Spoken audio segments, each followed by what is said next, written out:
मराठीतील लोकप्रिय जोडी सिद्धार्थ चांदेकर आणि मिताली मयेकरनं नवा व्हिडिओ चाहत्यांसोबत शेअर केलाय आणि यात या दोघांसह अभिनेत्री सई ताम्हणकर कोंबडीच्या व्हिडिओसोबत रिमिक्स करताना दिसते।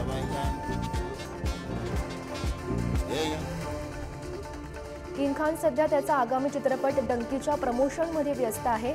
दुबईतील बुर्ज खलिफावर शाहरुखच्या डंकीचा ट्रेलर सध्या झळकलाय आणि यावेळी लेझर लाईट्सच्या मदतीने शाहरुखची आयकॉनिक पोज देखील तयार करण्यात आली होती। तर शाहरुख खानचा डंकी चित्रपट आज चित्रपटगृहात प्रदर्शित झालाय।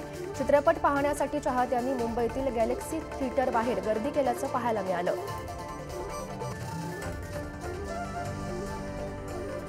माझ्या आजोबांच्या निधनानंतर माझ्या वडिलांनी त्यांच्या नावापुढे आजोबांचं नाव लावायला सुरुवात केली आणि यामुळे मी सुद्धा आडनावाऐवजी वडिलांचं आणि आजोबांचं नाव लावतो, बॉलिवूड अभिनेता नील नितीश मुकेशनं असं म्हटलंय।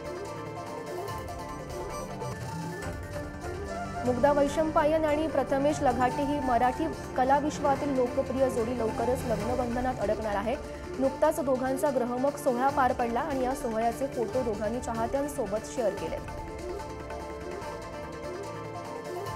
अभिनेता श्रेयस तळपदेला रुग्णालयातून डिस्चार्ज मिळालाय। हृदयविकाराचा झटका आल्यानं त्याच्यावर रुग्णालयात उपचार सुरू होते आणि डिस्चार्ज नंतर श्रेयसच्या पत्नीनं सोशल मीडियावर पोस्ट लिहित त्याच्या प्रकृतीबाबत अपडेट दिली आहे।